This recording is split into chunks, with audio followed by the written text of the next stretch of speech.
About 2 years ago, I made one of the largest moves of my life. I left my family and my home in the Midwest to move to California, more specifically, the city of Berkeley. I fell in love with this place, this land, and discovered a whole new kind of West. The sights, smells, people, landscapes, and ideas I have encountered here have made me even more aware of God's presence in each moment of life.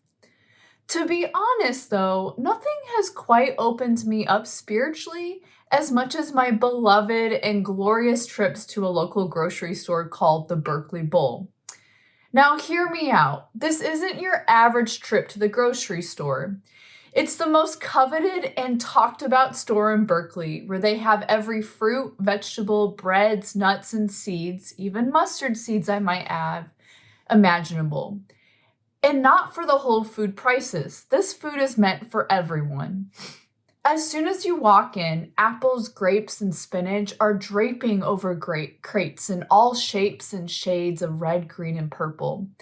The mushroom section alone has 15 mushroom varieties to choose from. It's unreal. For me, these grocery store experiences are sacred. I feel in my very body the sensation that God is alive in the abundance before us. What I am always reminded of, though, is that these fruits and vegetables didn't just appear. They too had humble beginnings as the smallest of seeds before they made their debut appearance at the Berkeley Bowl. The imagery of the mustard seed that Jesus uses in today's parable reminds us that there are many stages in the growth process before we bear witness to the fruit in our own lives and the lives of others. In fact, from the time the seed is planted to harvesting it, it totals to about 90 days. Often as readers, we are amazed by the smallness of the mustard seed and then celebrate when it becomes the largest of plants. We naturally cling to the end result of this mustard seed, skipping everything in between. But as Jesus reminds us in the gospel, of its own accord the land yields fruit, first the blade, then the ear, then the full grain in the ear. With this in mind, I want to stop here and invite you to recall and reflect on something you have or are tending to right now. Maybe at work, it's working with your colleagues on a big project. At home, it could be caring for your own child or grandchild. Maybe it's tending to your own well-being and self-growth by being more gentle with yourself and others. Now, when you reflect here, what do those different stages in consistently tending to something look like for you?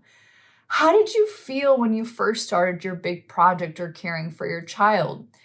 Maybe your feelings would swing from feeling confident and in control to then feeling inadequate and not enough. What were your imagined expectations of the end result? I ask you these reflective questions because through the journey and the imagery of a mustard seed, Jesus is inviting us to, one, to be open to God's presence in the process of tending to something, and two, to be surprised by abundance. Let me unpack this a bit by quickly walking us through what the journey looks like for a mustard seed. Again, it is no accident Jesus chooses the imagery of a mustard seed here. In the beginning stages, the growth of the seed is not evident to our eyes as it is sown into the ground. The environment for the seed is often damp and dark as it is burrowed in the soil. However, it is the darkness that provides the necessary conditions for it to thrive. So often we experience periods of darkness and uncertainty when tending to something. We often can feel absolutely lost in this darkness and can't imagine anything good coming out the other end. But as we are reminded of in the second reading today, God calls us to endure by walking by faith and not by sight. As the seed begins to bud into the world, it is exposed to the harshness of its surrounding environment. the wind, erosion, and extreme heat are all threats to its survival. But it is also exposed to those things that nurture it, such as the sun, light rain, and cool air. There are certainly unexpected issues and problems that arise when we commit to something. But God also surprises us by the little joys along the way that nurture us to keep going. It's not until months later that the mustard seed becomes the largest of plants and puts forth large branches so that the birds of the sky can dwell in its shade, as Jesus says. Like for the birds, in the end, the mustard seed grows into a resting place and resource for others along their own journey. Who would have imagined that the end result of a mustard seed would become the refuge and sustenance for the birds? This might not be what the farmer had in mind, but in God's eyes, this is what abundance means and looks like. So whether you are in the beginning stage, the budding stage, or at the end, Jesus reminds us that God is always present along the journey and abundance is always before us. Let us be surprised by abundance. It's natural for us to want to be in control and cling tightly to the imagined end result.